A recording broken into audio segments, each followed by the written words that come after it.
boa noite. A cada hora morrem em Portugal 3 pessoas vítimas de cancro e as previsões apontam para o risco de 25% da nossa população ter a doença até aos 75 anos de idade e de 10% desses casos serem fatais.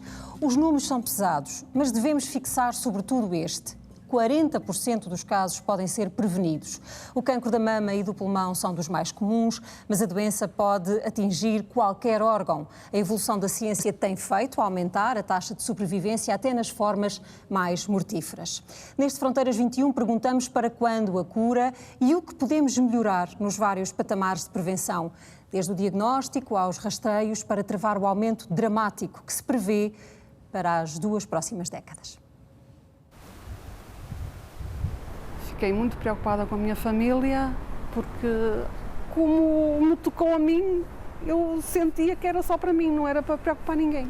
E então tomava banho, vestia-me para os tratamentos toda cheia de forças, forte, fazendo-me forte, não é? O segredo durou meses e enfraqueceu-a, quando afinal marido e filhos queriam saber e são hoje pilares de força extra. A luta contra o cancro do colo do útero conta ano e meio nos 60 de vida de Maria Luísa. 2 ciclos de quimio e radioterapia a que soma os desafios da pandemia. Houve aquela fase quando eu tive que rapar o cabelo, neste momento também estou a usar a peruca, os óculos, a máscara. Meu Deus, é tanta coisa, tanta preocupação. Já passaram 10 anos, o que eu pensava que naquela altura que era o problema maior, que era o cabelo, as pestanas.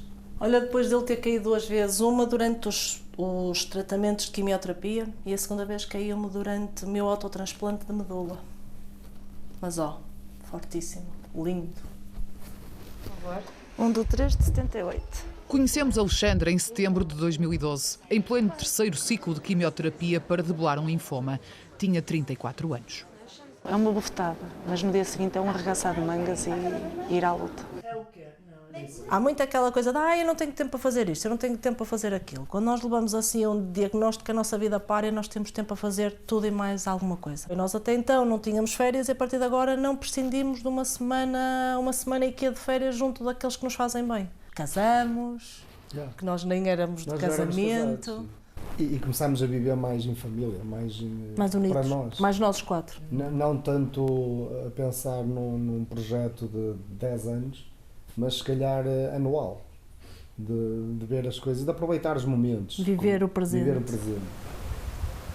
A incerteza ainda domina o presente de Maria Luísa, mas a manutenção do emprego foi já uma das vitórias mais ansiadas desta costureira. O meu marido esteve desempregado, não é? Eu tive 1 mês e meio sem trabalhar, quando tive os primeiros tratamentos, e foi muito complicado.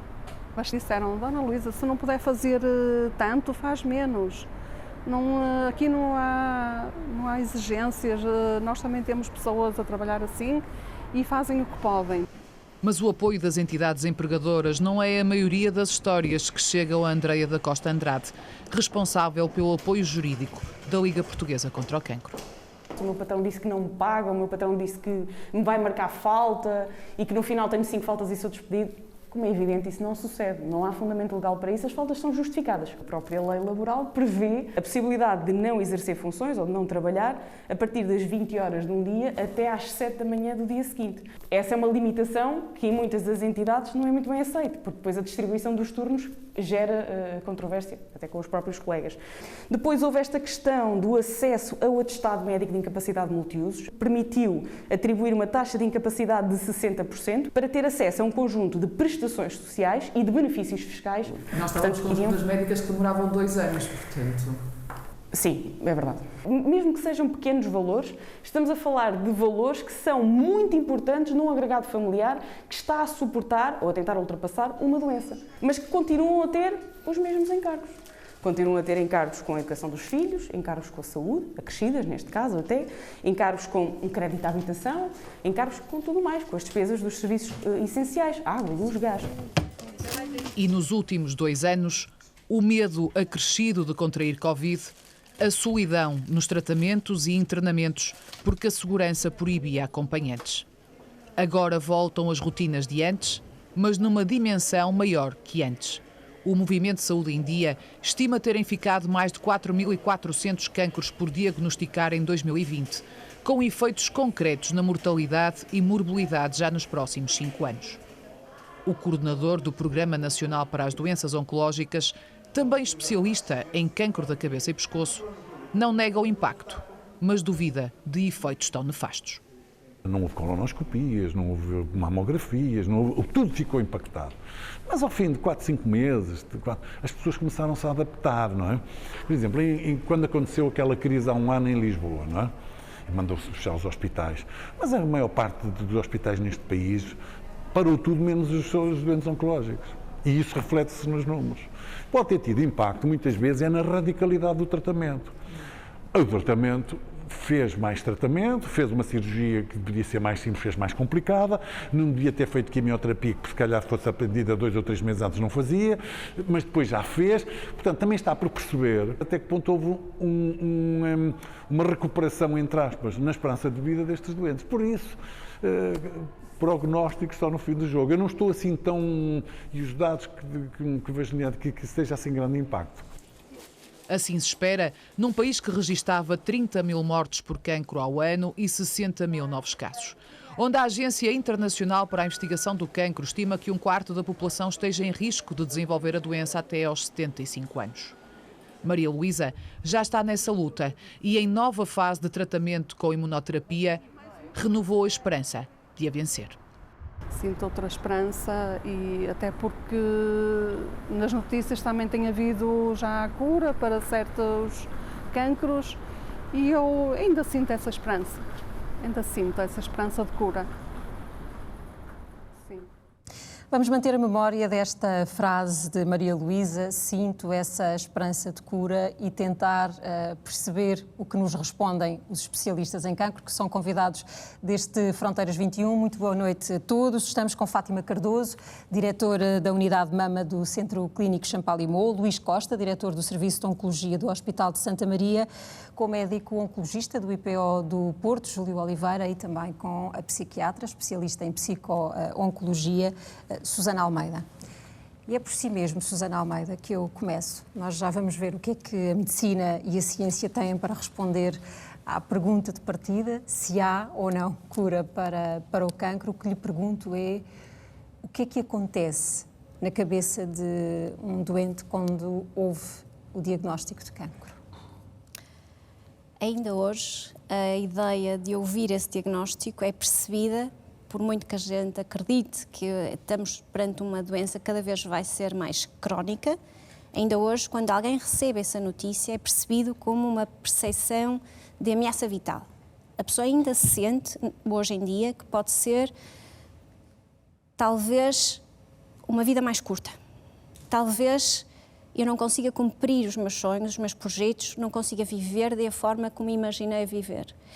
E isso é vivenciado, felizmente, por mais de metade das pessoas, de uma forma difícil, com sofrimento, mas adaptativa. Ou seja, a maior parte das pessoas consegue passar por isto, desde que venha alicerçada por uma equipa médica na qual confie, e uma família e amigos competentes no apoio à pessoa, com a sua personalidade e com os seus recursos, consegue passar por isto sem adoecer. Essa mensagem é muito importante, porque a maior parte das pessoas ainda acha que ter este diagnóstico equivale a adoecer com um problema de saúde mental. Não é verdade.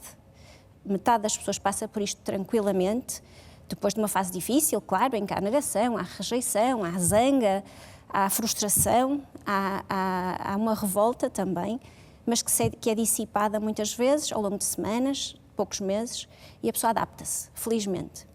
Cerca só de 1/4 das pessoas precisa de psiquiatria e os outros 1/4 talvez precisem de um apoio psicológico, mas é uma mensagem positiva. Mas, de facto, um dos principais fatores de boa adaptação a esta notícia é uma confiança e uma excelente relação terapêutica com a equipa que vai receber e tratar a pessoa.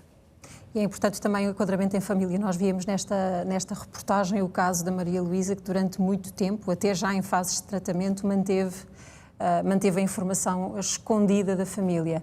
Sim. Não é uma boa estratégia Não, nós até chamamos isto a conspiração do silêncio. É fundamental que a pessoa sinta que é no seu núcleo mais próximo, é naquele core de pessoas que podem de facto perceber em intimidade o que se está a passar, que a segurança da partilha deve ser incentivada.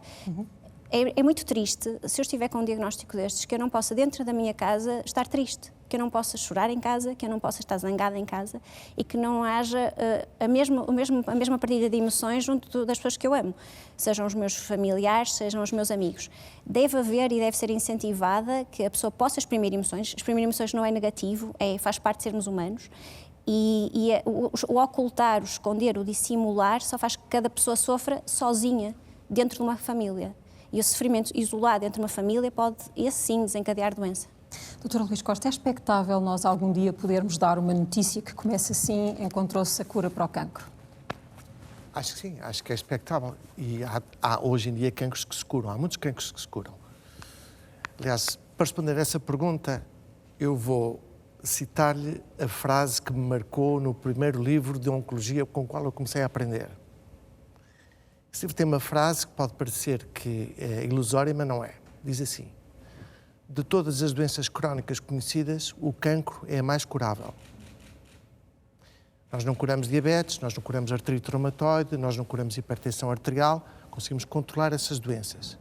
O cancro é uma doença que é crónica, mas é uma doença que é curável. E já vamos falar sobre isso quando achar oportuno, até depende do estadio e do tipo de cancro.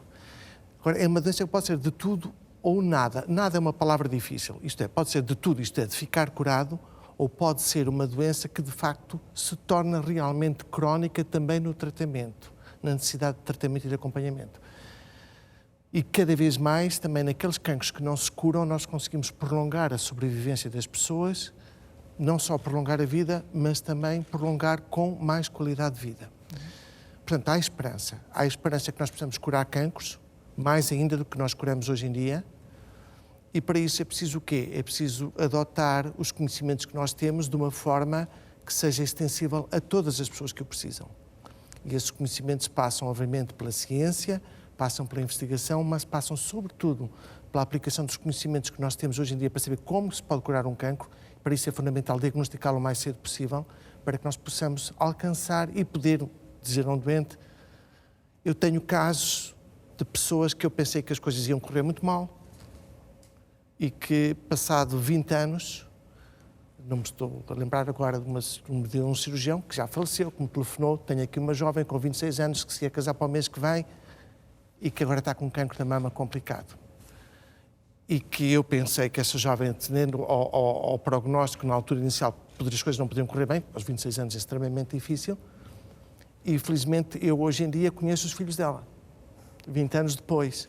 Quer dizer, não são todos os casos assim, mas quer dizer, nós sabemos que isto é possível, mesmo em situações extremamente difíceis.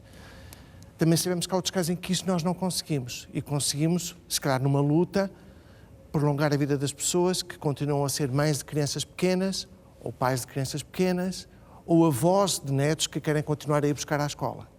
Portanto, no fundo, cada caso é um caso também do ponto de vista humano, na relação e na forma de comunicação, mas também é um caso do ponto de vista científico e do ponto de vista médico. E, portanto, eu quase que diria que cada caso é um desafio. É um desafio no qual nós temos que tentar aplicar o melhor nosso conhecimento para os melhores resultados possíveis. E eu pegava nesta sua expressão do cada caso é um caso para ir ao encontro de uma preocupação que a doutora Fátima Cardoso manifestou antes de começarmos este programa, que é a necessidade de lutar contra as desigualdades no acesso também às respostas que os doentes deviam ter direito em casos de cancro. Porque, de facto, o sítio onde vivemos, onde estamos, determina também o percurso da doença, não é? Determina muito o percurso da doença. Claro que nós estamos a falar do cancro como se fosse uma doença só, e ele não é uma doença só, é um conjunto de doenças que são muito diferentes entre elas. É por isso que não se pode falar numa cura. Exatamente. E não se pode falar numa doença. Há características comuns a muitos cancros, e há características comuns ao momento em que o diagnosticamos, assim de uma forma muito simplificada. Por vezes nós chamamos cancro precoce, aquele que é diagnosticado cedo e para o qual existe cura, como dizia o Luís e bem, e o cancro avançado ou metastático, onde, na maior parte dos casos, não existe cura, mas no qual se tem feito vários avanços e onde se consegue prolongar a vida e melhorar ou manter a qualidade de vida. Mas, há sempre este mas, tudo isto que nós dissemos é se tivermos acesso às melhores infraestruturas e aos melhores recursos para ter um diagnóstico atempado, para ter um tratamento adequado. E por vezes nós pensamos assim, desigualdade, estamos a falar de medicamentos caros. Não, nem sequer é aí o mais importante. Há desigualdade, as principais desigualdades são baseadas em fatores financeiros e económicos, logicamente. Mas há desigualdades de género, há desigualdades de idades, há uma tendência a subtratar as pessoas mais idosas e a sobretratar as pessoas mais jovens, e nem uma coisa nem outra são Mas essa tendência adequados. tem a ver com o momento em que o doente chega ao Serviço Nacional de Saúde? Não necessariamente. Está estudado, há várias desigualdades que não são exclusivamente baseadas nos fatores financeiros. Podemos esmiuçar um pouco o porquê. Por vezes tem a ver também com algum estigma e algum preconceito na mentalidade, até mesmo dos grupos profissionais que tratam e que é preciso combater. E por outras vezes tem também a ver com algum preconceito que rodeia essas pessoas. Por exemplo, há desigualdades geográficas, o urbano versus o rural, e estas desigualdades não são fáceis de resolver, porque nós não podemos dizer vamos descentralizar os cuidados oncológicos e isso fica resolvido. Não fica, porque os cuidados oncológicos estão intimamente relacionados com experiência. A experiência do cirurgião, por exemplo, assim como qualquer outro especialista, mas vamos dar o exemplo, a experiência do cirurgião é um dos fatores determinantes da sobrevida, de se poder ou não poder curar um determinado cancro. Portanto, a descentralização não é a solução total, mas podemos aprender muito com estes 2 anos de pandemia, que há muitas formas de colocar pessoas que até estavam muito longe dos cuidados mais especializados, mais perto de nós e podermos ajudar mais pessoas. Porque tocou na pandemia, eu depois gostava de voltar a esta questão até da coordenação dentro do Serviço Nacional de Saúde para a resposta ao cancro. Dr. Júlio Oliveira, mas perguntava-lhe se nós temos, com o que é que contamos, qual é a fatura da pandemia no cenário do cancro em Portugal? Por aquilo, em primeiro lugar, boa noite, e é um prazer estar aqui a falar sobre este tema que diz tanto a todos nós. Não temos dúvida que houve um comprometimento muito significativo, por exemplo, em termos de rastreio de cancro, dos 3 rastreios que estão neste momento em vigor em Portugal. Há neste momento sinais de que há uma recuperação desse esforço para, de forma mais rápida, compensarmos aquilo que se perdeu em termos de rastreio, por exemplo. Houve também uma diminuição acentuada dos diagnósticos. O facto dos centros de saúde terem estado muito virados para a orientação dos doentes com Covid e do seguimento dos doentes com Covid fez com que tivessem menos capacidade de dar resposta às populações e atrasando dessa forma o diagnóstico, principalmente em fases mais precoces da doença. O que terá custos mais à frente, obviamente. Isso vai ter inevitavelmente consequências em termos de sobrevivência dos doentes. O Dr. Diniz, na peça que passou há pouco, referiu que será difícil avaliarmos isso.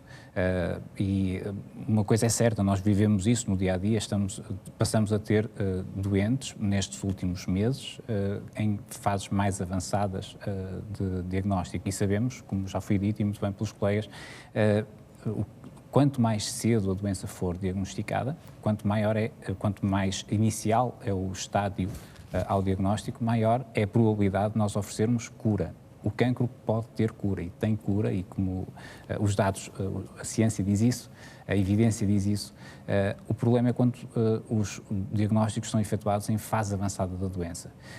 Em si, isso não significa derrota, pelo contrário. Há cada vez mais esperança, porque há cada vez mais inovação, há um esforço gigantesco a nível global para se encontrarem mais terapêuticas e terapêuticas mais eficazes para conseguirmos combater o cancro em fases mais avançadas. Mas é muito importante salientar que, e também já foi dito no início desta sessão, que 1 em cada 3 a 4 casos de cancro podem ser evitados. O nosso principal esforço deveria estar junto dos educadores, junto dos legisladores, no sentido de alterarmos de forma mais eficaz o comportamento das populações, de forma a que os hábitos, um estilo de vida mais saudável seja transmitido às crianças, às famílias, a toda a população. Essa seria a forma mais económica e mais impactante em termos de ganho de saúde, em termos de ganhos de saúde pública. Estamos a falar de prevenção. Essencialmente prevenção primária, a prevenção. Não é? Esse deveria ser o principal desígnio do esforço que é feito neste campo, e da própria investigação deveria estar muito mais em torno de evitarmos ter de combater, de termos de ir para a guerra contra o cancro, mas sim evitarmos o aparecimento da doença. E sem dúvida que aí teríamos o maior ganho para a sociedade. Portanto, 1/3 dos casos de cancro... Cerca de 1 em cada 3 a 4 cancros, 1 em cada 3 a 4 poderiam ser evitados. E o exemplo mais gritante é, por exemplo, o tabaco. O cancro que mais mata é o cancro do pulmão, a nível global, e em Portugal é o que mais mata. É o que mais rouba anos de vida aos portugueses e em todo o mundo, à humanidade. Há uma fortíssima relação, principalmente no Ocidente. E, mais uma vez, o cancro do pulmão, por exemplo, não é exatamente a mesma coisa quando estamos a falar na população no Ocidente ou no Oriente, por exemplo. Os cancros são muito diferentes, são muitas doenças, com características biológicas muito distintas. mas aquilo que nós sabemos é que, de uma forma global, por exemplo, o cancro do pulmão, a esmagadora maioria dos casos poderiam ser evitados se houvesse uma intervenção muito mais eficiente na redução ou mesmo na evicção, ou seja, evitar que as pessoas começassem a fumar. Sem dúvida nenhuma, sem margem nenhuma de dúvida, que seria a estratégia mais eficaz para nós conseguirmos ter uma sociedade, uma população mais saudável. Essa é, aliás, uma das lutas em praticamente todos os relatórios da Organização Mundial de Saúde sobre cancro. Há este dado que o tabaco vai matar, neste nosso século, 1 bilhão de pessoas.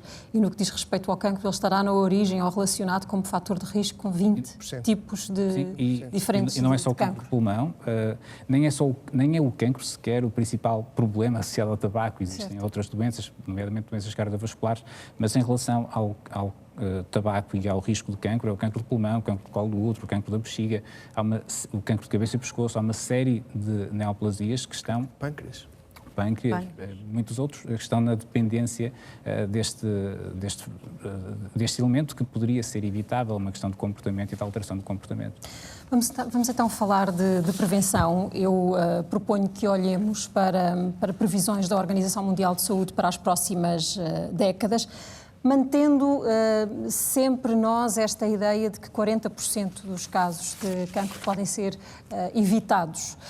Vamos olhar então para os números da Organização Mundial de Saúde. Os números, o aumento nos próximos 20 anos é este que estamos a ver agora, neste quadro. Em 2018 surgiam 18 milhões de casos. Estamos a falar de números globais. Ora, nas próximas 2 décadas, o que a Organização Mundial de Saúde prevê é este agravamento. A morte por cancro, como já aqui ouvimos, está muito relacionada com o momento em que é feito o diagnóstico, e os grupos desfavorecidos tendem também a atrasar esse momento de diagnóstico por atraso no acesso mais difícil aos rastreios e aos especialistas. Mas há outros fatores de peso que têm, de facto, uma responsabilidade muito determinante. Nós temos aqui na lista desses fatores de risco o envelhecimento, mas isto porque nós não o podemos evitar, mas sabemos que ele está ligado ao surgimento dessas doenças, porque as doenças oncológicas surgem em grande parte após os 65 anos de idade, mas está aqui um resumo daqueles que são os 12 principais fatores de risco que podemos evitar. O tabaco, a radiação ionizante, o álcool, a falta de atividade física, o excesso de peso, uma má dieta, algumas hormonas, a exposição a químicos e a luz solar. Falamos sobre prevenção agora a nível mundial, numa entrevista com a jornalista Joana França Martins, o médico Dr. André Carvalho, investigador na Agência Internacional de Pesquisa sobre o Cancro, dá-nos uma ideia global da prevalência da doença no mundo e de como podemos individualmente e através de políticas de prevenção combater o aumento do número de casos.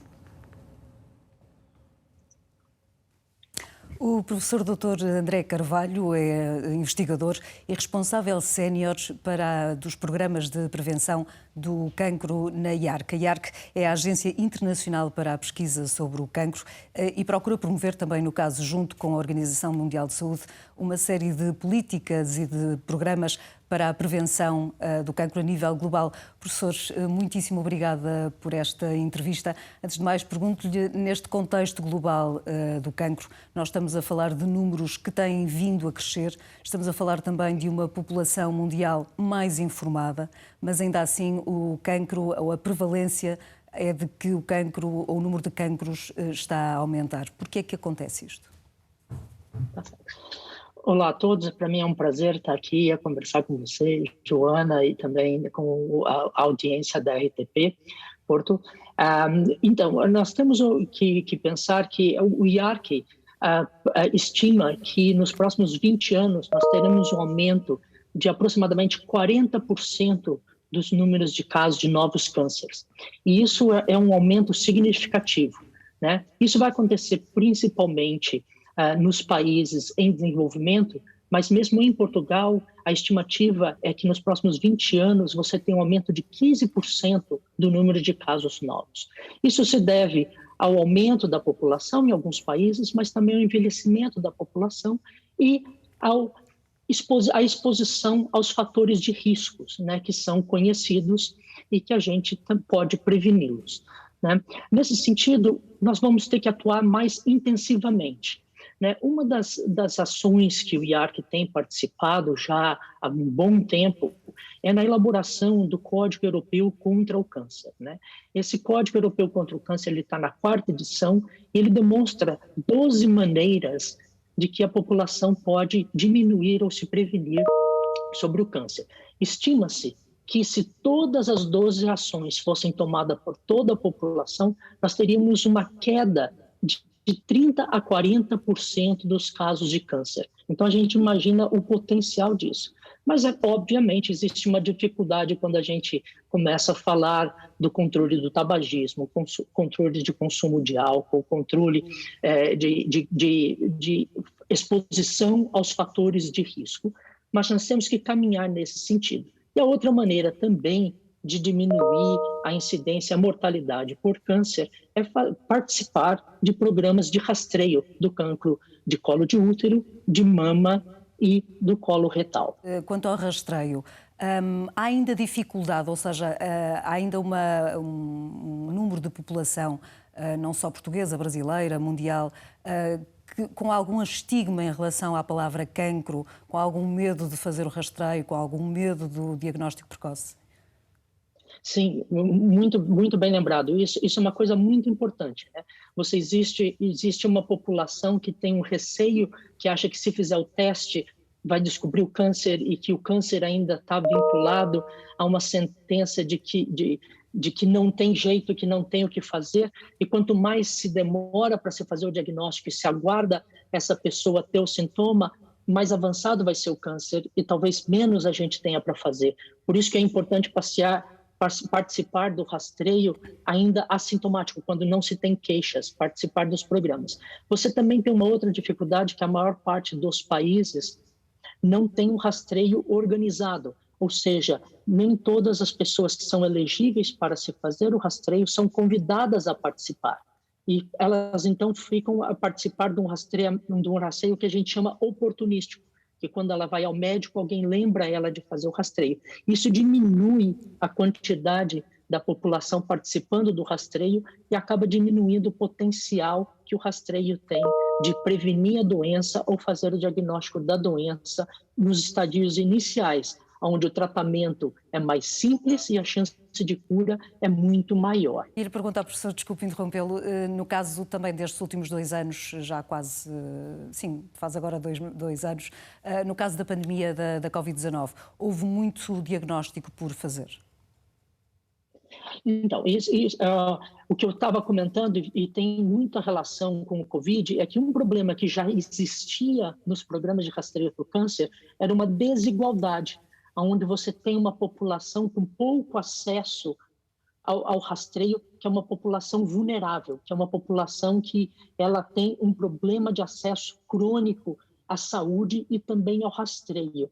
E o que a gente viu com a pandemia é que isso foi aumentado em muito.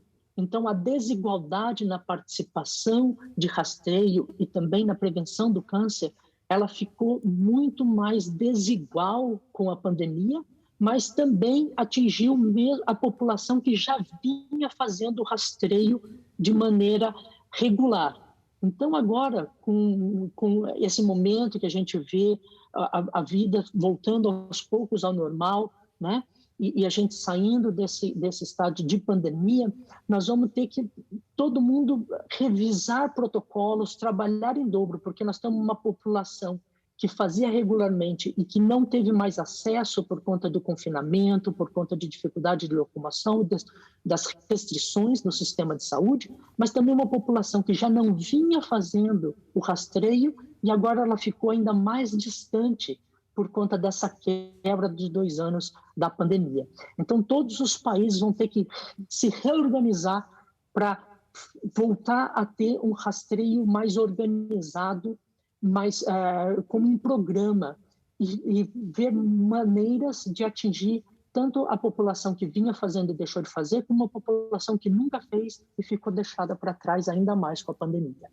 Professor, coloco-lhe só mais esta questão em relação às políticas dos países.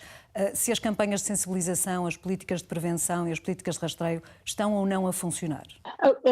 Elas funcionam, mas elas têm uma limitação, elas poderiam ser melhores, né?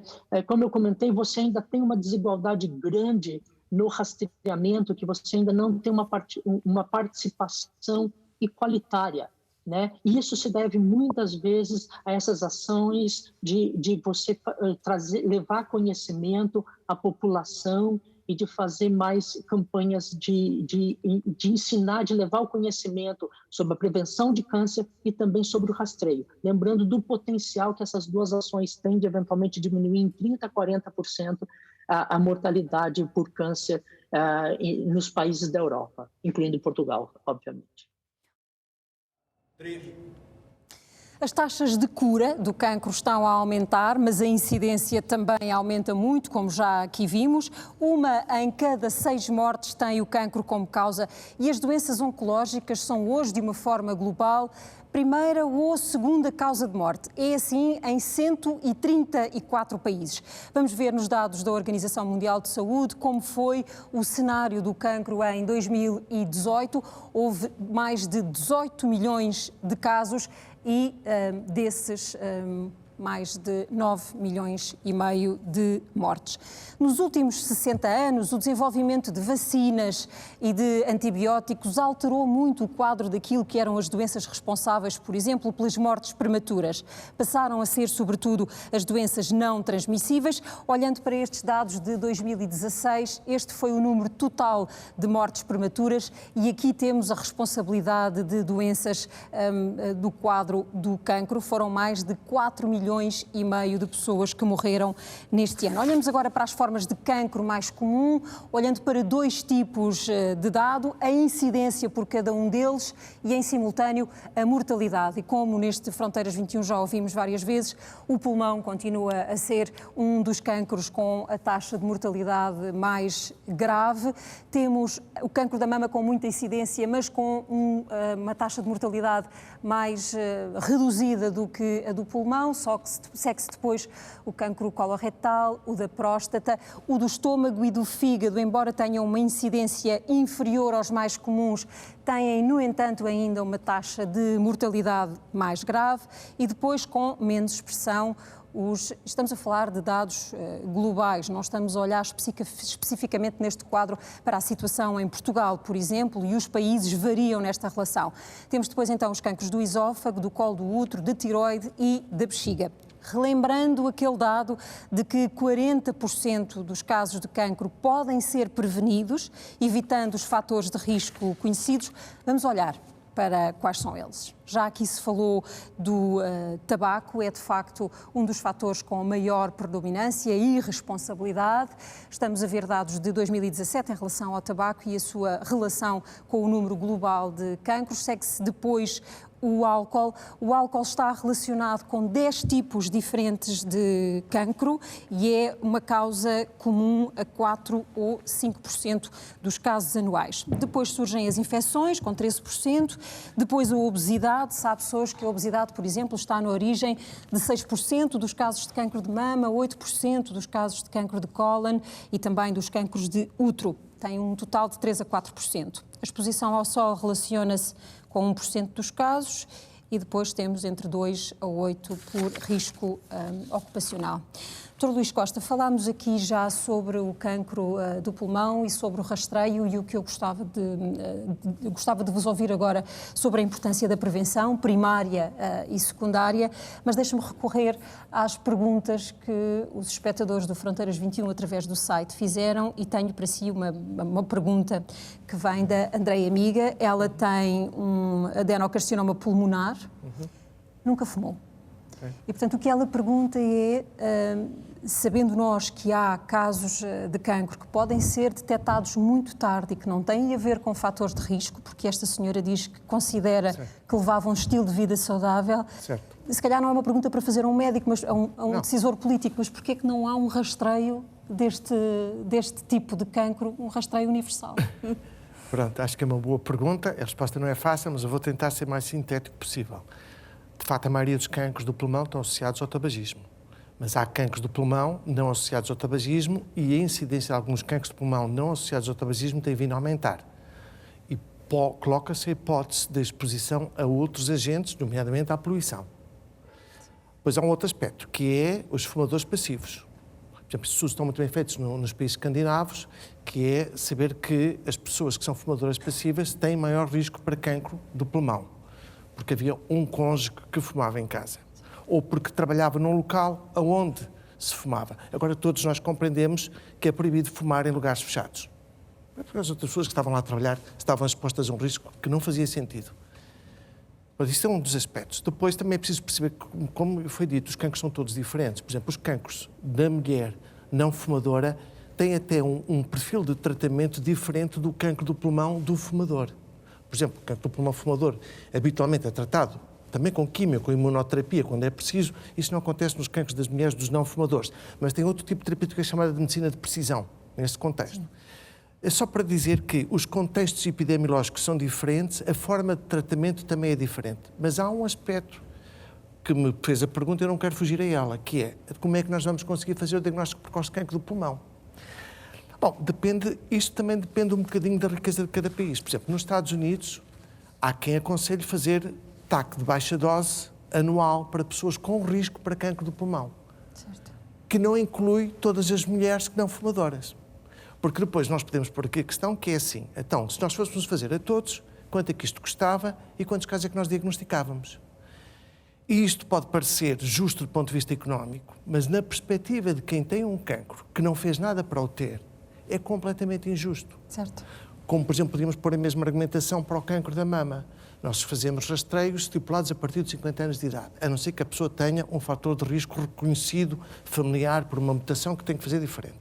Mas há, em Portugal, se for ver ao registro oncológico de 2018, 1.800 casos de cancro da mama, os novos diagnosticados, perdão, são de pessoas abaixo de 50 anos de idade. Estão fora do radar do registro. E, portanto, que resposta é que nós temos para isso? Portanto, até do ponto de vista da detecção precoce, nós temos que ter respostas científicas mais válidas, que depois também sejam conjugadas com um programa. Acho que a resposta para o cancro não tem que ser só médica, tem que ser global. Certo. Tem que ser política. E se viram os relatórios da OMS, tem que ser também decisão de política e decisões sobre o que é que nós vamos fazer, onde é que nós vamos apostar mais em termos de investigação, para que possamos ter rastreios personalizados para estas pessoas. Esta pessoa tem 35 anos de idade, mas por qualquer motivo deve ser rastreada como se fosse uma mulher com 55 anos de idade. E há investigação neste momento em curso, nesse sentido. E, portanto, acho que isto é que tem que ser feito para que nós no futuro podemos ter melhores resultados. E, obviamente, que acho que, disse muito bem, 13% dos cancros estão associados a infecções. As pessoas têm que perceber que não quer dizer que o seu cancro seja transmissível. O que é que a pessoa teve uma infecção, por exemplo, um vírus por HPV, cancro do colo do útero. Ou um vírus por vírus de hepatite, cancro do fígado. Nós, hoje em dia, esses são os cancros que nós melhor podemos prevenir. Porque nós podemos, e basta haver programas de vacinação para o HPV ou vacinação para a hepatite B, e, portanto, isso é fundamental. Mas também aí vem o fator de desigualdade, e os relatórios da OMS mostram que, por exemplo, em relação à vacina para HPV, 34% das mulheres de países desenvolvidos fizeram um esquema vacinal total, de países em desenvolvimento e pobres só 3% a 4%. Sim. E é uma vacina que tem resolvido, as mulheres a partir de que nasceram depois de 1995 praticamente não têm esta... Eu, no meu serviço, a maior parte das pessoas que eu recebo com cancro do colo do útero em estadia avançado vêm por programas de protocolo dos países de língua portuguesa. Certo. Mas é importante também dizer que não é só a prevenção, porque antes de existir esta vacina também já havia desigualdades entre determinados países por falta do diagnóstico precoce. Não vamos chamar rastreio, mas do diagnóstico precoce, que é feito com uma citologia ginecológica. E as mulheres que têm acesso a esse exame muito simples, não caro, e que o fazem regularmente, mesmo que não tenham sido vacinadas, a probabilidade de se encontrar ou lesões pré-malignas ou lesões muito iniciais que são perfeitamente curáveis é muito diferente do que naquelas que não fazem. Doutora Fátima Cruz, deixe-me perguntar, porque trabalha especificamente a realidade do cancro da mama, e o Dr. Luís Costa chamava aqui a atenção para o facto de estarem a surgir muitos casos num universo de idade que está fora daquilo que é o protocolo para o rastreio. E o que lhe pergunto é se está na hora de rever essas regras de rastreio. Eu acho que, se me permitir uns segundos para explicar a diferença entre rastreio e diagnóstico precoce, que às vezes é usado como se fosse a mesma coisa e não é. Quando nós falamos em rastreio, estamos a falar de um rastreio populacional, ou seja, fazer um determinado exame a uma população assintomática, ou seja, sem qualquer sintoma, onde vamos procurar aqueles que poderão estar doentes. Isso só faz sentido fazer quando a doença é muito frequente. Por isso não se fazem rastreios para doenças raras, na maior parte dos casos, não é? Quase sempre. E o diagnóstico precoce é algo de diferente, até porque nós não temos, falava aí porque não se faz um rastreio em massa do cancro do pulmão, mas não existe um bom método de rastreio para o cancro do pulmão. Nem todos os cancros, ou não muitos cancros, são rastreáveis, ou seja, podemos fazer um teste fácil, não muito caro, a uma população muito grande, para detectar aqueles que estão doentes. Isso é rastreio. Diagnóstico precoce pode-se fazer a todos e é da responsabilidade de todos nós, porque quer dizer que quando temos um sintoma, não o podemos ignorar ou esperar que passe, mas que devemos procurar ajuda, e mais vale que não seja nada do que andemos com um sintoma muito tempo e a adiar um diagnóstico que tem que ser feito. Dito isto, e especificamente em relação ao cancro da mama, onde não existe muita controvérsia é entre a idade de 50 e 70 anos. Mas há muito tempo que vários países, mais uma vez tem a ver com a riqueza de cada país, como disse o Luís, Por exemplo, nos Estados Unidos, o rastreio faz a partir dos 40. É um equilíbrio entre vou fazer exames a muitas mulheres que nada têm para encontrar um certo número de cancros, ou vale ou não vale a pena fazer do ponto de vista económico. Não é? Do ponto de vista individual, por vezes chama-se o rastreio ocasional, não é? Ou oportunista, ou seja, quando uma mulher, por exemplo, vai fazer a sua visita anual ao ginecologista, aproveitar para verificar os fatores de risco e, eventualmente, enviar a fazer algum exame. A percentagem de mulheres tem a possibilidade ou o hábito de fazer essa visita regular, não é? Voltamos ao cancro do colo do útero. Certo. Não é? Porque nessas visitas, e isso é também estipulado, podemos falar num ponto de vista individual, mas depois num ponto de vista populacional, também pela Organização Mundial de Saúde, e o papel crucial, mais uma vez, dos médicos de família, é que quando uma mulher vai a um médico, normalmente o seu médico de família, ela vai por inteiro, não vai só com alguns órgãos.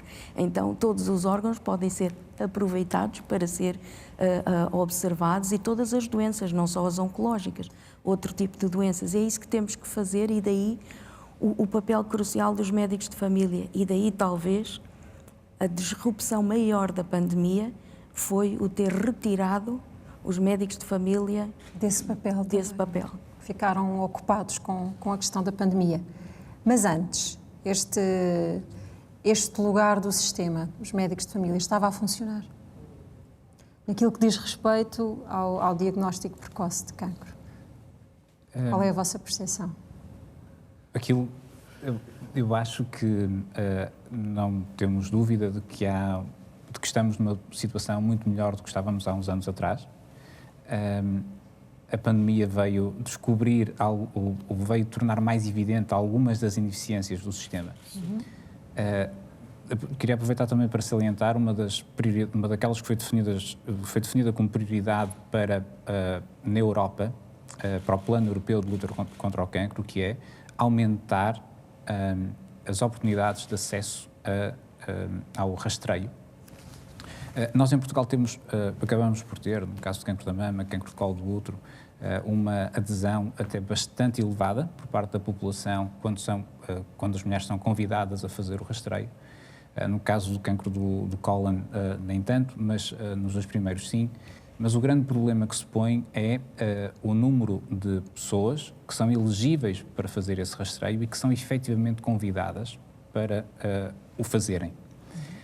E aí nós estamos um pouco atrás daquilo que devíamos. E está definido como prioritário por parte da União Europeia que é preciso aumentar o convite à população que é elegível para rastreio e sermos capazes de oferecer aquilo que é necessário a seguir, não é só fazer o rastreio em si. O caso do cancro de pulmão é um bom exemplo.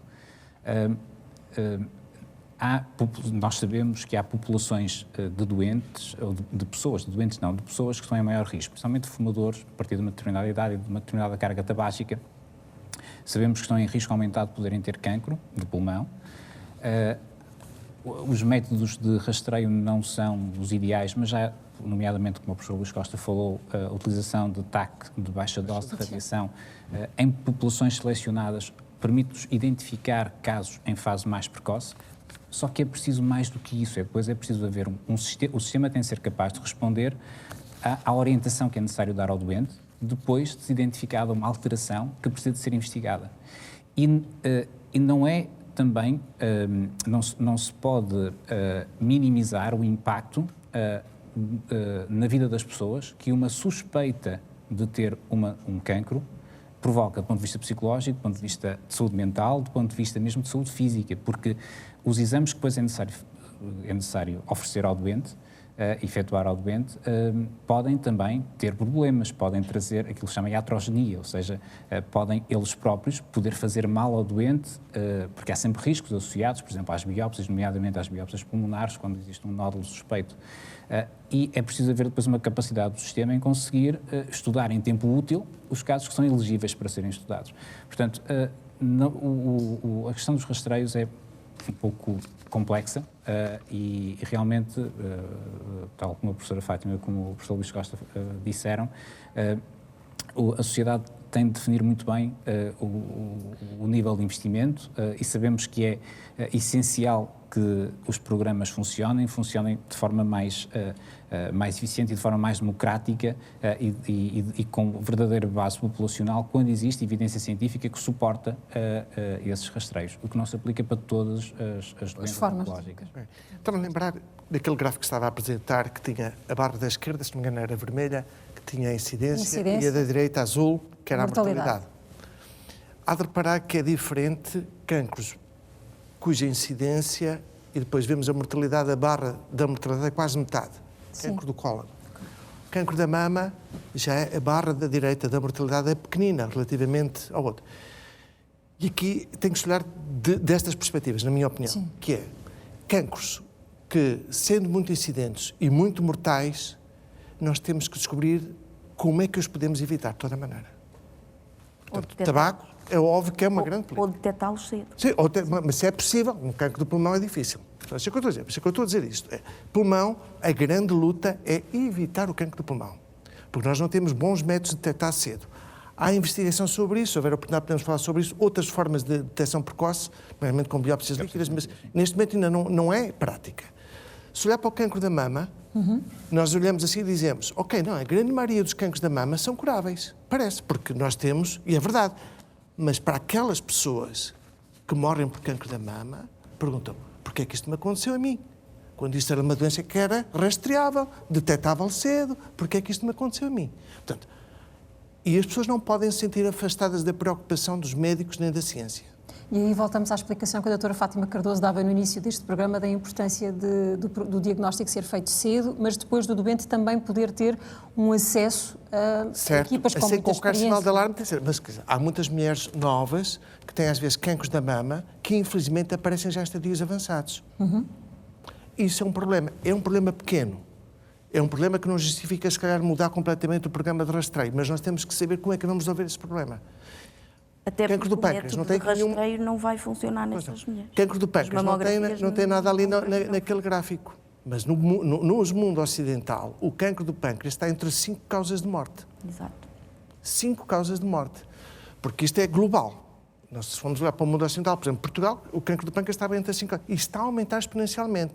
E é um cancro que é difícil de detectar. Não é possível ser rastreado. Claro que o tabaco também tem alguma componente para o cancro do pâncreas, porque há compostos químicos do tabaco que são absorvidos no epitélio brônquio, que entram em circulação e que são cancerígenos para o pâncreas, são excretados no rim, há cancro do rim, há cancro da bexiga. Nós sabemos que é mais também uma luta que tem que ser feita, mas, por exemplo, a obesidade é um dos fatores que está muito associado ao cancro do pâncreas. Nós temos aqui uma luta muito grande perante este tipo de tumor, que está a ser devastador em termos de mortalidade. Por falta de investigação ou... Não. Há cancros que são é completamente... Por exemplo, um cancro com centímetro do pâncreas e um cancro com centímetro da mama, mesmo se fôssemos escolher o pior cancro da mama, mais ou menos, são diferentes. Quer dizer, para o mesmo tamanho, os cancros têm biologias completamente diferentes. Têm mutações diferentes, têm capacidades diferentes de replicar, têm capacidades diferentes de metastizar, que é que isso não mata no cancro. O que mata no cancro é a capacidade do tumor se espalhar.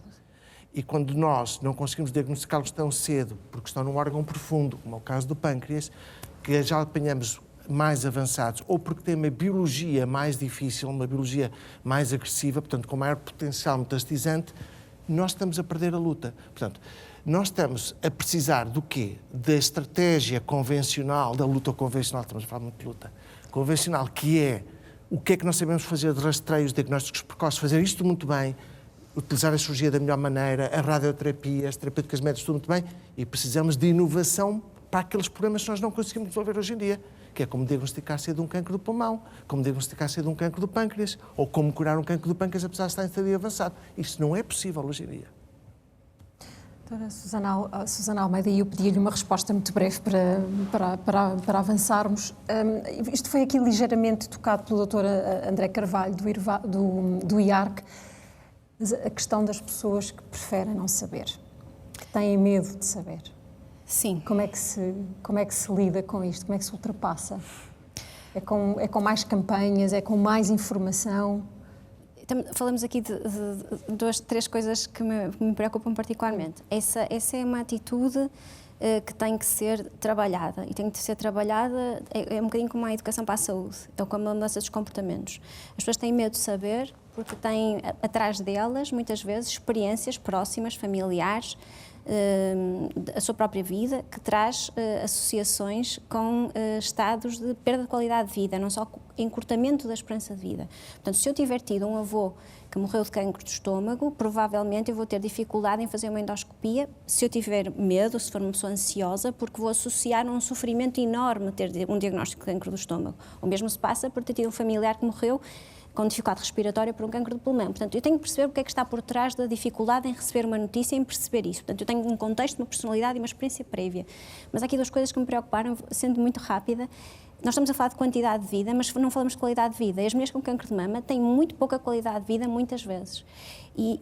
Isso traduz também em perdas de anos produtivos, perda de parentalidade, perda de conjugalidade, perda de energia, perda de capacidade cognitiva. E estamos sempre a falar em morte, mas não estamos a falar no que significa estar vivo e o preço a pagar para estar vivo. E o que é possível melhorar? A resposta é científica, é isso ou não? A resposta é nem sempre só científica, sim. É também, lá está, tem a ver com estes comportamentos para a saúde, porque nós estamos muito investidos, nós fomos treinados como médicos para tratar doenças, mas muitas vezes essa nossa ânsia de tratar doença descura os processos que tornam a qualidade de vida, comportável. E eu tenho um preço a pagar para estar vivo e primeiro eu quero ser confrontada com a possibilidade de ser tratada. Os doentes chegam à nossa consulta e querem ser tratados e querem viver, sem dúvida, mas depois gradualmente começam a perceber o preço a pagar para estarem vivos. E esse preço muitas vezes se traduz numa etiqueta que se desdobra em décadas de compromisso de qualidade de vida. Imagina uma mulher jovem, com os 34 anos, que tem uma doença tratável, ou pelo menos uma doença que é controlável, vai estar a ter perda de possibilidade, provavelmente procriativa, de compromisso da sua capacidade intelectual. Muitas vezes os tratamentos trazem dificuldade cognitiva, lentificação de raciocínio, perdas de memória. Há pessoas que não conseguem exercer a sua profissão original, dificuldade em pegar num filho, porque há esvaziamento da axila, por exemplo, sim. Alterações de dor. A dor crónica é um problema muitas vezes que acompanha os doentes para o resto da vida. E se calhar é fundamental compreender e investir quem trata, que não só temos que olhar para a sobrevivência, mas temos que olhar para a reabilitação e para a qualidade de vida destas pessoas. Até porque o conforto em que vive um doente também tem um papel e uma responsabilidade naquilo que pode ser o sucesso do tratamento. Absolutamente. Se eu estiver a perceber o que me vai acontecer, por exemplo, uma das variáveis mais estudadas em todos os estudos que procuram qualidade de vida e mais valorizada pelos doentes é devolverem-lhe algum controle sobre a sua vida. O doente compreender o que é que lhe vai acontecer em termos de tratamento, as etapas que tem a decorrer e como é que se vai organizar para voltar à sua vida.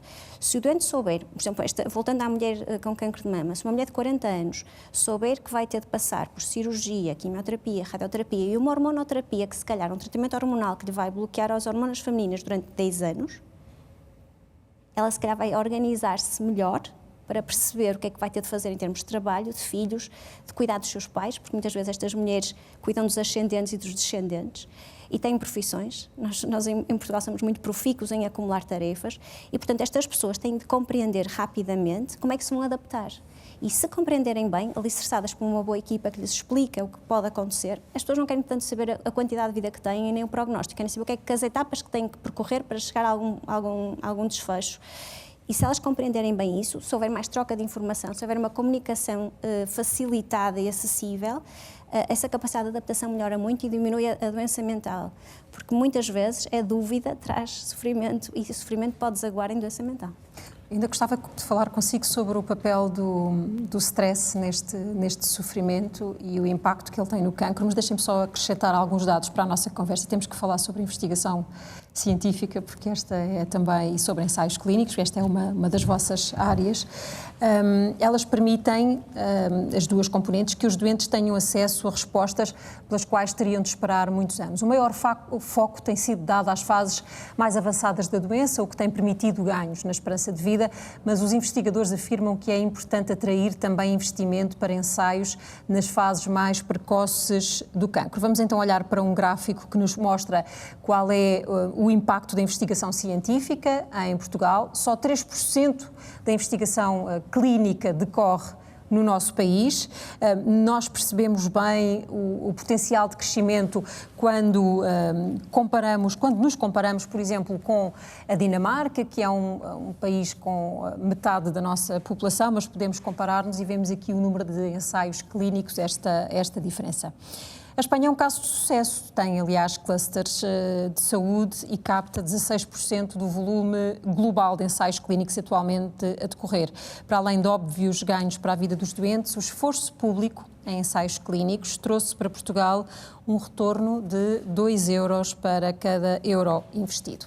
Vamos agora ver uma entrevista com Karen Vosden. Ela é investigadora na área do cancro, focada sobretudo no papel dos supressores tumorais. Diz sem hesitações que está otimista face ao futuro. Defende que não se pode falar de uma cura universal, porque o cancro são muitas doenças, mas destaca os avanços científicos dos últimos anos. Vosden está ligada, por exemplo, ao combate ao cancro do colo do útero. Boa noite, Karen Vosden é investigadora em oncologia. É conhecida por várias descobertas relativas a terapias de cancro. Foi diretora do Cancer Research Institute em Glasgow e é investigadora principal no Francis Crick Institute, em Londres. Olá, Karen. Hello, Joanna. Karen, there are advances in some types of cancer, but never a eureka moment, like a global solution. Why there is no cure for cancer? I'd say we are making progress. You know, overall cancer survival has doubled in the past 40 years. And at the moment, half of people who get a cancer diagnosis will actually survive. But there is, as you say, a big variation in survival between cancer types. And I think what we have to remember is that cancer is really 100 different diseases. So we can see that there's survival of 98% for things like testicular cancer, but people with pancreatic cancer maybe only have a 1% chance of survival. So it's different for different types of cancer. For some cancers, like breast cancer, there's been remarkable increases in survival over the last 20 years. Is prevention a key factor when it comes to cancer? Not talking about early diagnosis, but active measures to prevent the disease. We already know, that lifestyle habits can account for up to 40% of all cancers, things like smoking, drinking, overeating. And we can reduce the risk of developing cancers by not doing these things, but it's really hard to make healthy people change those behaviors. There is a really good example of cancer prevention, though, that's, I think, been quite easy to implement, which has been the vaccine against the human papillomavirus. So, as you probably know, human papillomavirus is a link to the development of a number of different cancers. And the rollout of this vaccine to prevent HPV infections looks like it's going to virtually eliminate things like cervical cancer. Cancer is a disease known for over 200 years, and it's still a frightening name. What is the importance of changing the way we deal with this disease in a social level? In a social level, I think it's very obvious that in all of our countries, there are huge differences in populations in terms of, whether they get cancer and particularly how well they're treated. So we find in the UK that people who are poorer, less well off, have less access to healthcare and avail themselves less of healthcare, tend to have worse prognosis when it comes to cancer. Do you believe there is currently enough human and financial investment to come up with new therapies or even a cure? Well, you're speaking to a cancer researcher, so obviously I'm going to say we could always do with more money. But yes, there's a big investment in all of our countries. I think people take this seriously. governments put in money. The biggest game changer over the past few years has been our ability to harness our own immune system to kill cancers.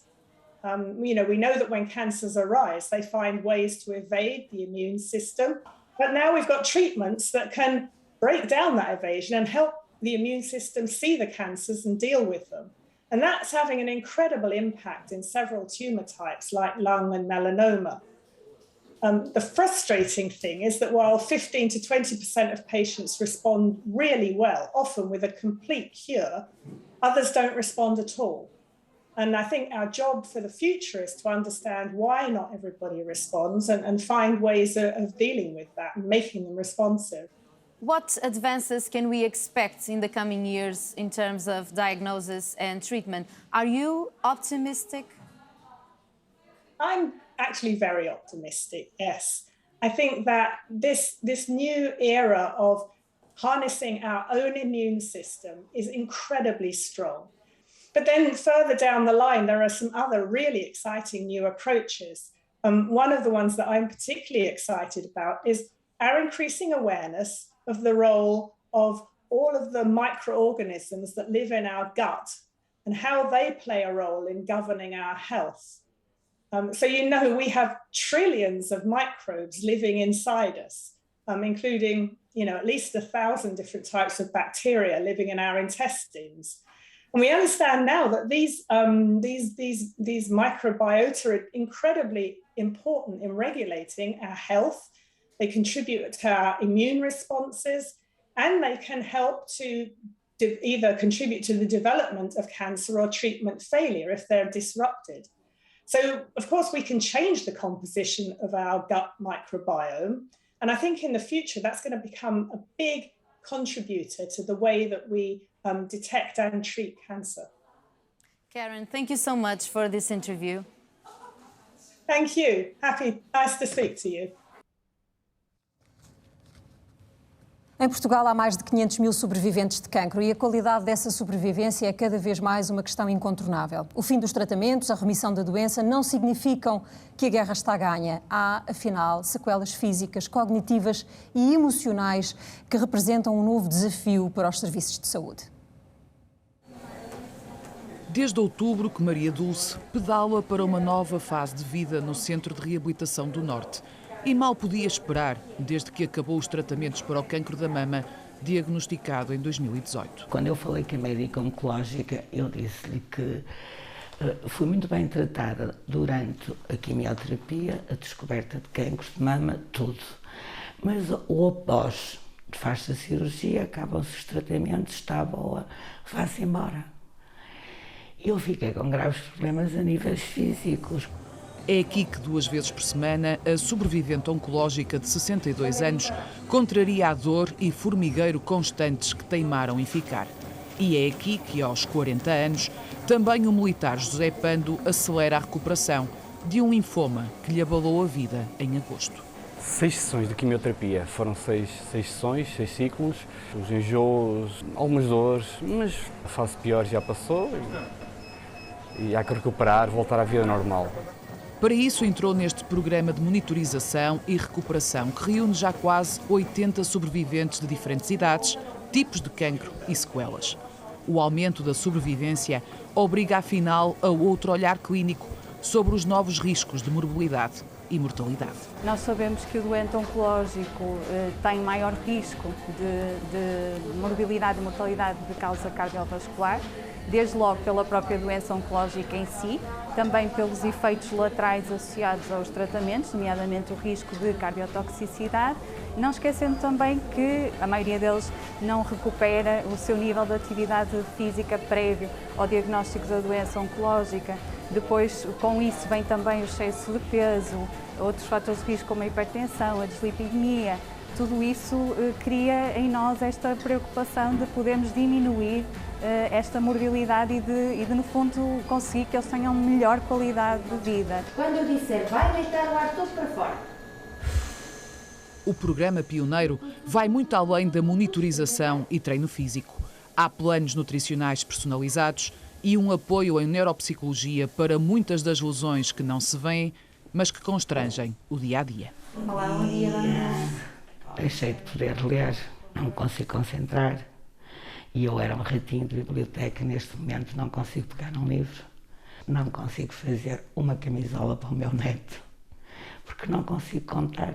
É um quadro que vem cada vez mais sendo identificado neste tipo de sobreviventes e até mesmo doentes. Nós designamos por chemobrain e depois como planear o futuro a partir daqui. Por exemplo, um ajustamento à nova condição. Portanto, falamos de um caso em que a pessoa tem uma automutilação, como é que me adapta à minha nova imagem, por exemplo, ao nível do que é a própria dinâmica do casal e a capacidade de efetivamente conseguir chegar a esse desejo. Portanto, ansiedade, depressão.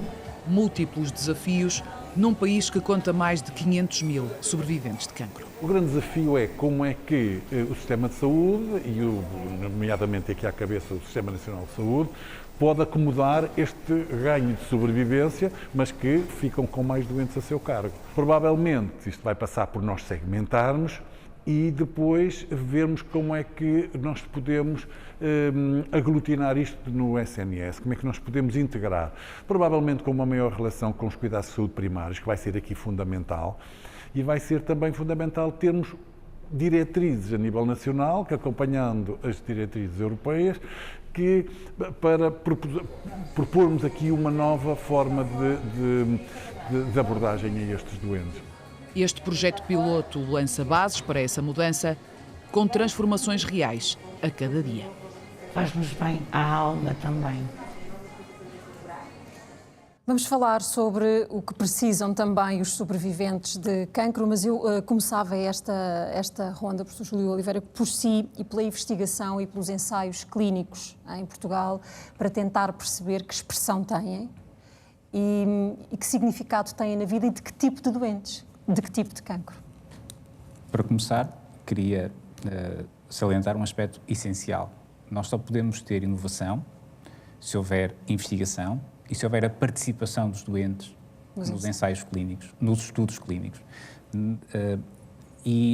Esse é um aspecto essencial que os doentes têm de ser capazes, e nós temos de ser capazes como profissionais de saúde, de comunicar melhor também e de explicar quais são as vantagens para o doente em concreto e para a humanidade quando há essa participação nos estudos clínicos. Mas as pessoas têm medo de aderir?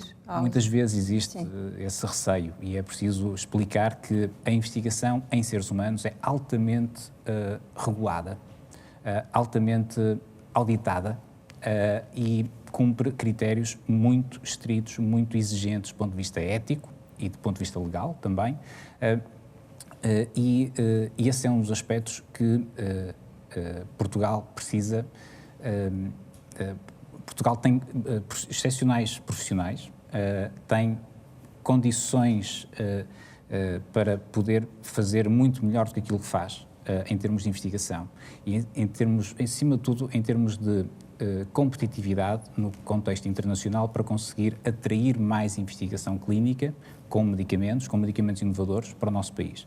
Há cerca de 5.000 novos ensaios clínicos que iniciam todos os anos, isto a nível global. Sim. Cerca de 1/4, 25% aproximadamente destes ensaios clínicos estão na área da oncologia.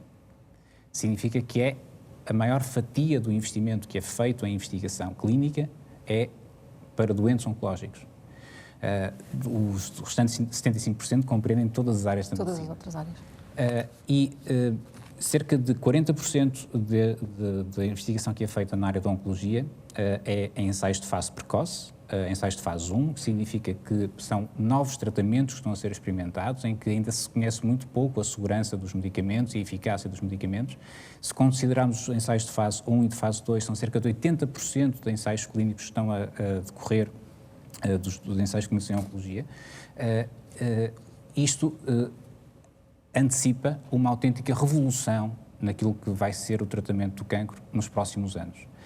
Houve um grande foco no início deste século, após grandes avanços no conhecimento na área da genómica, quando se conseguiu sequenciar pela primeira vez o genoma humano, houve uma grande expectativa de que agora é que vamos encontrar a cura para o cancro, porque há esta ideia, e de certa forma verdadeira, de que o cancro resulta da desregulação dos genes. Não é só isso que está em causa, mas esse é um fator crucial.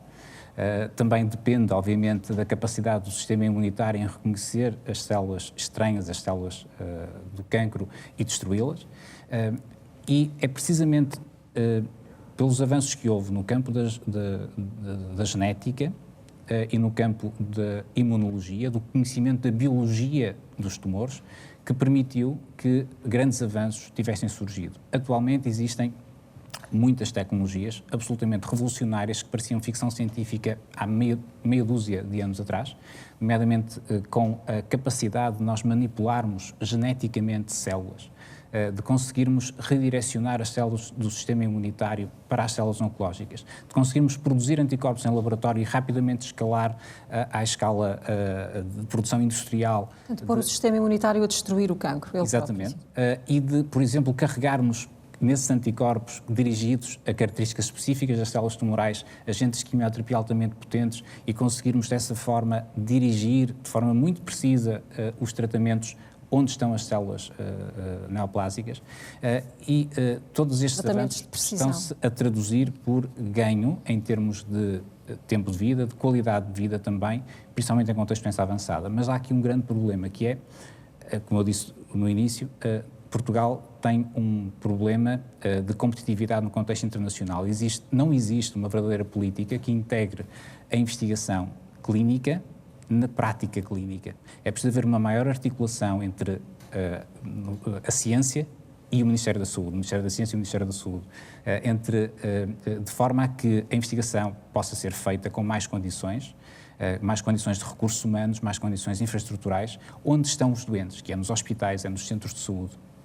Enquanto não houver uma política que permita uma maior autonomia, por exemplo, para a contratação de profissionais de saúde, não só médicos, enfermeiros, também farmacêuticos, também biólogos, também outros cientistas, outros profissionais da área das ciências da vida, que são essenciais para que se possa, de forma consistente e com segurança... É isso que explica que só 3% da investigação e dos ensaios clínicos decorram em Portugal. Esse é um dos grandes problemas, é a falta de investimento em infraestrutura que permita desenvolver a investigação em Portugal e de forma a atrairmos os ensaios clínicos para Portugal. E um exemplo muito concreto, o IPO de Porto, há cerca de 10 anos atrás, identificou este problema como um problema crónico no país, que é, nós não conseguimos atrair principalmente os ensaios em fase mais precoce, quando as novas tecnologias de medicamentos vão está a ser iniciado o seu trajeto de investigação em humanos. E Portugal tem pouquíssimos ensaios desse tipo, porque são mais exigentes do ponto de vista logístico, implicam equipas mais treinadas, equipas dedicadas. O IPO de Porto identificou isso há cerca de 10 anos atrás, demorou bastante tempo para conseguir implementar, mas pela primeira vez conseguiu criar uma unidade dedicada à investigação em fase precoce, em ensaios de fase precoce em oncologia. Identificou a necessidade, por exemplo, também de oferecer um programa de medicina de precisão, de criar um programa de medicina de precisão, de forma a identificar mais facilmente doentes com alterações moleculares, alterações genéticas mais raras ou que fossem de especial interesse, para lhes poder oferecer tratamentos em contexto de ensaios clínicos. E dessa forma, então, criou o programa, está neste momento a funcionar, criou uma equipa multidisciplinar para integrar esta informação, que é o Molecular Tumor Board, que é uma equipa multidisciplinar onde estão especialistas de diferentes áreas, desde a anatomia patológica, da genética, da pediatria oncológica, oncologia médica, biologia, por aí fora. E nesse contexto de grupo multidisciplinar são discutidos estes casos dos doentes cujos tumores são submetidos a uma sequenciação genómica compreensiva, onde são estudados múltiplos genes simultaneamente, e se procura identificar alterações que permitam que esses doentes tenham acesso à inovação, a terapêuticas dirigidas por esses alvos moleculares. Mas nós estamos a falar de quantos doentes que têm acesso, por exemplo, a um ensaio clínico? Naquele estudo que foi licitado, fazia referência ao número de ensaios clínicos em diferentes países e fazia uma análise comparativa. Uma coisa que nós podemos ver, e aquele estudo exemplifica bem isso, Portugal tem, quando comparado, por exemplo, com a Espanha, tem 8 vezes menos ensaios clínicos. Nós não temos 8 vezes menos população. Isso significa que há muito mais oferta de acesso à inovação através da investigação clínica em países como Espanha, em países como a Bélgica, que tem uma população semelhante a Portugal, que tem cerca de 5 vezes mais ensaios clínicos. Isto traduz-se por continuarmos a ficar para trás no acesso à inovação, e a população portuguesa poderia ter acesso sem custo. Pelo contrário, até acaba por ser... esta dimensão económica que também referiu é uma dimensão importante.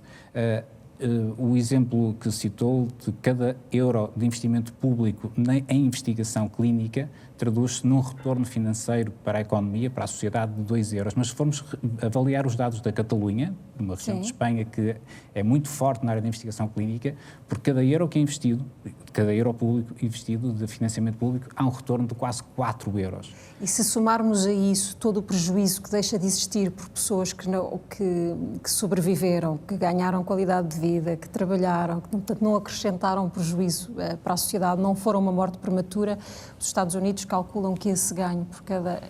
O cálculo é em dólares e agora não consigo fazer a tradução para euros, mas é por cada dólar temos quase 10. Dr. Luís Costa. Sim, eu acho que é incontornável perceber que a investigação clínica, para crescer no nosso país, não precisa de 2 ministérios, precisa de 3 ministérios. Sim. O da saúde, é o da ciência e é o da economia. Eu acho que isto é óbvio. Aliás, foi interessante verificar que quando a AICIB fez a primeira apresentação pública do seu portal, quem falou, por representação do Governo, foi o Secretário de Estado da Saúde e o Secretário de Estado do Comércio.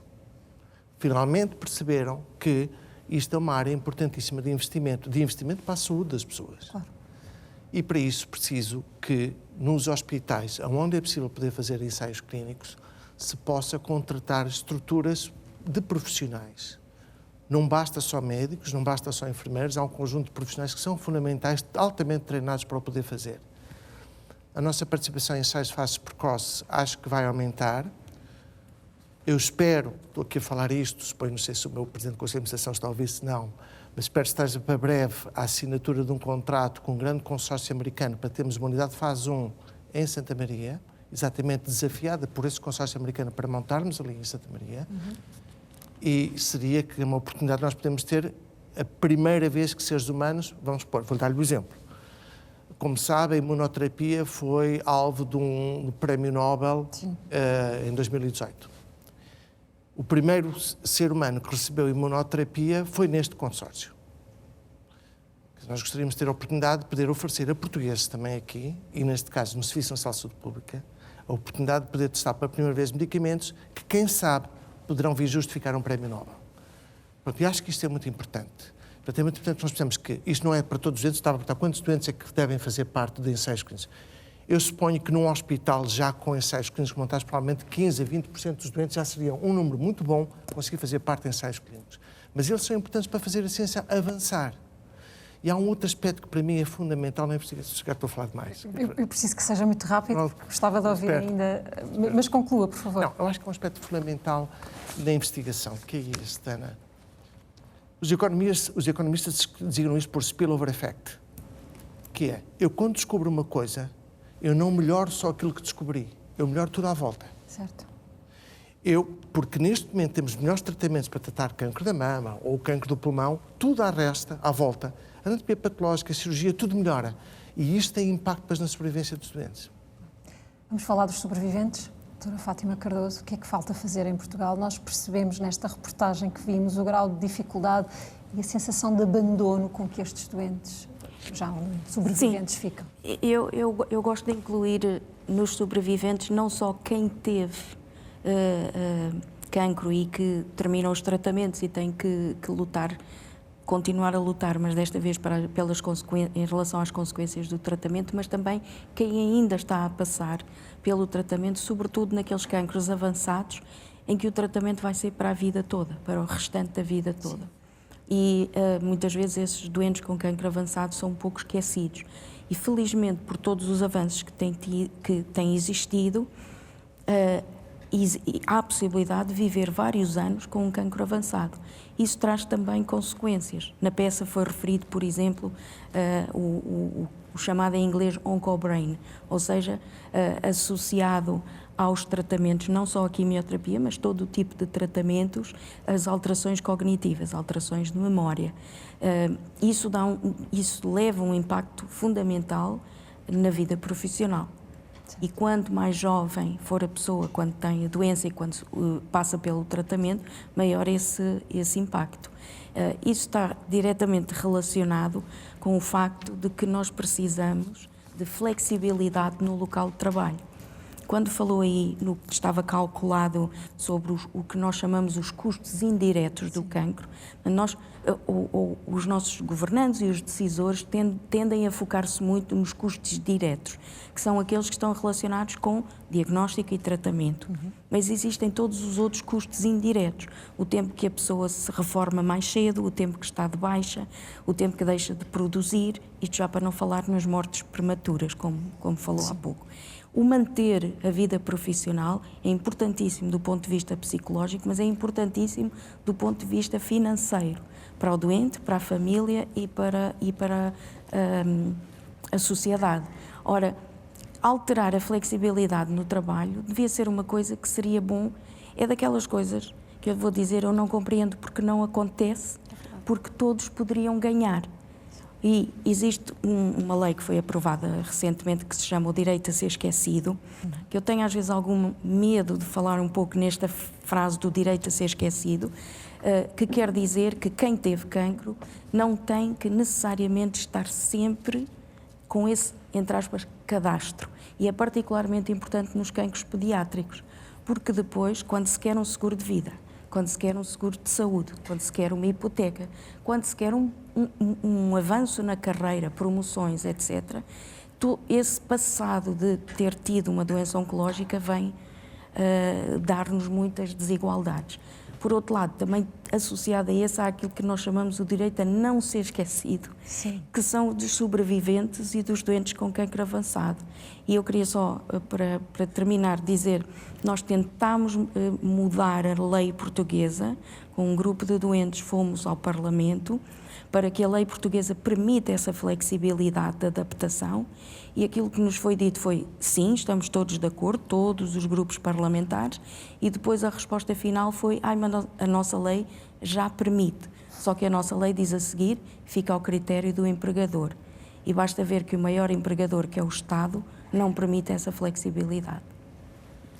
Já saímos daqui com trabalho de casa para alguém. Susana Almeida, eu gostava de ouvir a sua opinião sobre aquilo que pode ser feito para promover bem-estar, genericamente, nestes sobreviventes. Porque a melhoria dos comportamentos para a saúde, incentivá-los, tudo aquilo que se falou na profilaxia funciona ajusante também, portanto um doente que esteja mais investido do seu autocuidado, que se exercite, que tenha cuidado com a alimentação, que mude hábitos de vida como o tabagismo e o álcool, é um doente mais capacitado para não ter nova doença oncológica, é um doente mais capacitado para ter qualidade de vida, até mais saúde cognitiva, até mais saúde mental. Eu gostaria muito que também fosse mais fácil abordar, por exemplo, nos médicos de família, nas consultas de sobreviventes, por exemplo, a saúde sexual, a parentalidade, a capacidade da pessoa voltar a ser considerada normal. Aquilo que exatamente estava a dizer a doutora Fátima Cardoso. Não sei porque é que não se pergunta mais sobre isto. É quase como se o doente, sendo sobrevivente, já tendo esse bónus de estar a sobreviver, não tenha necessidade de ter uma vida sexualmente ativa, um projeto de parentalidade, um projeto de família e um projeto de um trabalho bem retribuído e capaz ou adaptado àquilo que é a sua nova realidade. Porque o cancro muitas vezes significa um desastre financeiro para... Significa um desastre financeiro. E aqui uma nota, eu sou uma otimista moderada, mas sou, e de facto os meus doentes todos os dias mostram isso, que vale a pena uma aposta na recuperação. Não podemos deixar de ver que os doentes que deprimem, e é o dobro da população geral, na doença grave, crónica, seja cancro ou seja outra, a incidência da depressão é o dobro. essa depressão, se for bem sinalizada e precocemente sinalizada, tratada de forma assertiva e convenientemente tratada, iria precaver também outros problemas, porque o doente que é tratado para a sua depressão é um doente que cumpre os tratamentos, é um doente que se reabilita, é um doente que muda o seu estilo de vida.